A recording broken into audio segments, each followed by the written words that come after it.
Today, I believe our country is facing one of its most important period in its history. Last month, on the 27th, we saw from every districts across northern and eastern provinces, LTTE's Heroes Day was celebrated with full of fanfare.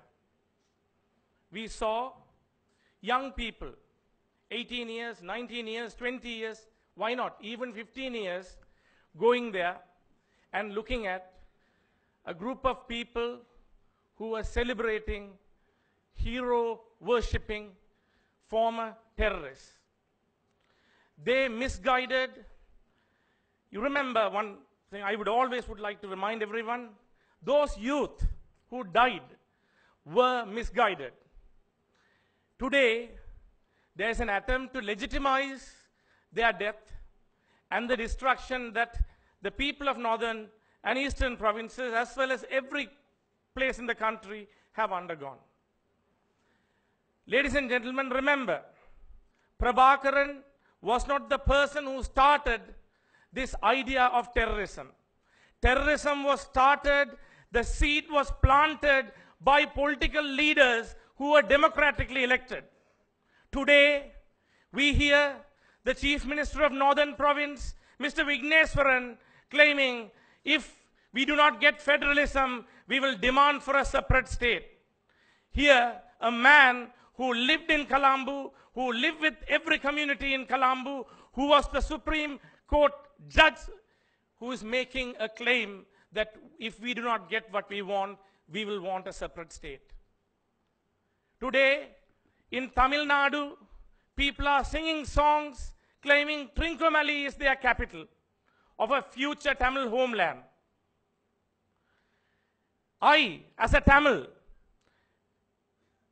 I feel we, the Sri Lankan Tamils, are paying, we have paid, and we will pay a heavy price for aspiration of people elsewhere. The Tamils around the world may have a dream to have a country of their own, but that country cannot be in Sri Lanka. That country cannot be created at the expense of the future of our people.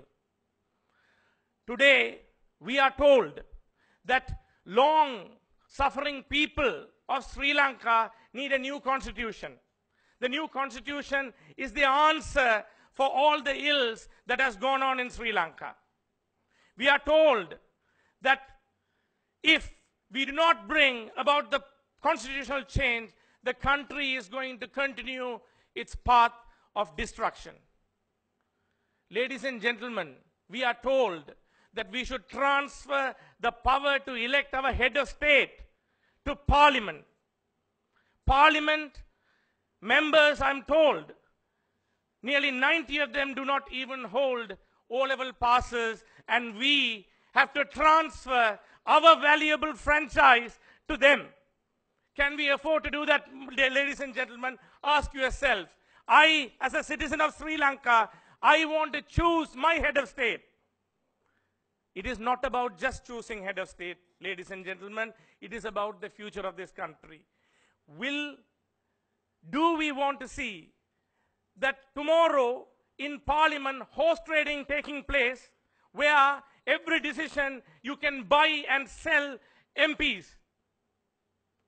That will be the future if we hand over one of the most important safeguard in our constitution, that is the executive presidency, as far as I am concerned. Ladies and gentlemen, we are told that today, that by transferring powers to the provincial council will be the answer to all the problems that faced by the minority communities in this country. You know very well, in Gaul, we have mosques, we have kovils, we have churches, and we have temples. Which street in Sri Lanka doesn't have them? I believe, this is my opinion, that the Buddhist ethos in this country has given the protection for all religions throughout ages. That ethos is not found elsewhere. Go to Switzerland. Even to this day, they are denying right for Muslims to build a mosque with a minaret.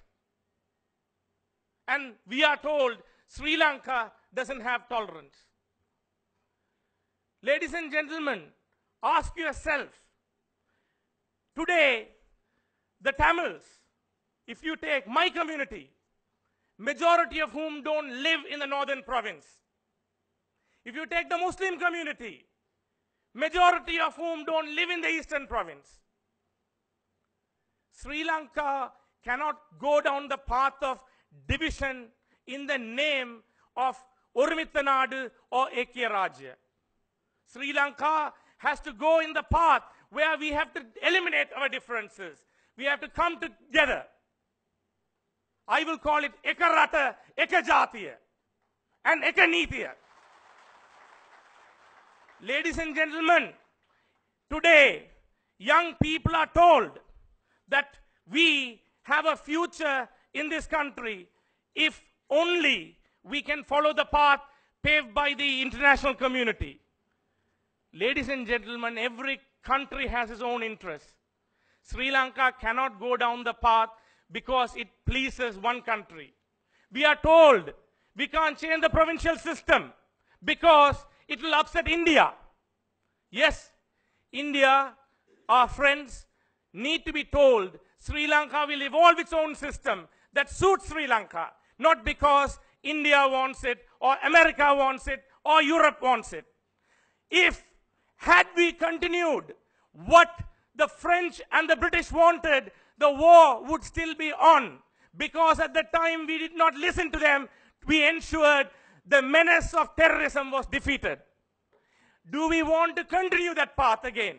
Where do we want to continue because some foreign diplomat wants to have his own views heard? Ladies and gentlemen, what happened recently? We were told 40,000 people were killed during the last stages of the war. But the British Lord Nesby has refuted that claim. Through his thorough research, he has shown it was all propaganda. But what is happening? Does our government take those information and fight it out? We are still keeping quiet because we feel we don't want to upset the international community. I'm sure Mr. Wickramasinghe, Mr. Sirisena are proud Sri Lankans. But they are misguided if they think by appeasing the Tamil nationalists, they are going to solve any problem. The Tamil nationalists always wanted a separate state. They still want a separate state. I believe they will want a separate state once again. Earlier speaker spoke about Mr. Varadaraja Perumal, who declared a unilateral independence, declaration of independence in 1989. Ladies and gentlemen, do we want to go down that path again? They created, by conscripting young people, 12-year-old, 13-year-old, 14-year-olds, and conscripted and formed an army called the Tamil National Army. That is the older form of TNA. What happened? How many youth got slaughtered when the TNA eventually fought against the LTTE? Today, in Germany, can you have any symbol of Nazis? If you do, there will be criminal prosecution against you. Even raising the hand will ensure that you are in trouble with the law. As far as I am concerned, LTT were our Nazis. But allowing them to continue and celebrate their Heroes' Day is not the answer for our country. Ladies and gentlemen, if we continue this path of appeasement, staying quiet, our country will go down another years of turmoil once again. We need to change that.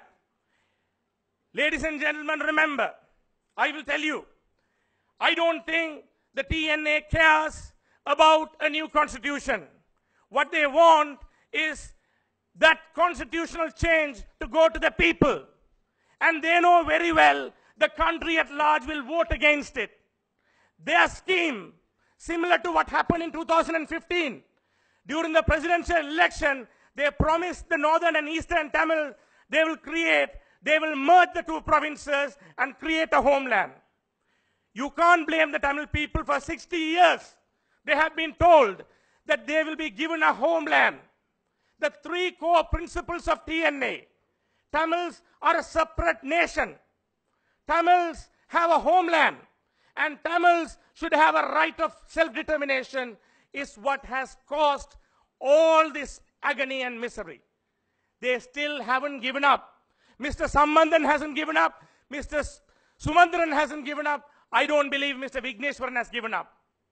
In this era, they want to show the world, like in 1977, that North and East is not going, it wants change where the rest of the countries don't want. They want to split this country along the ethnic line. So the MPs, the parliamentarians have to realize, if they allow this process to continue, they will be doing a very big disservice to this country. Therefore, it is the responsibility, every parliamentarian that you know, you have to tell them, you have to demand from them, stop this nonsense now. If we need change, we'll take our time. A constitution should transcend generations. We cannot allow a constitution to be brought and changed every time a new leader is elected, every time a new government is elected. Time has come to stop that. Time has come for us to take time. If we have problems, we will deal with it. A Sri Lankan way, not the way what the separatists want. So I ask you, I urge you, speak to everyone. Don't stop. We demand our country has to go down a new direction. That direction we will choose. The people of this country will choose. And don't allow this country to be separated, destroyed, and don't allow another generation of youth to go without father, mother, brother, sister. We have had, and today we have to make sure we stand up. Thank you very much, everybody. Thank you.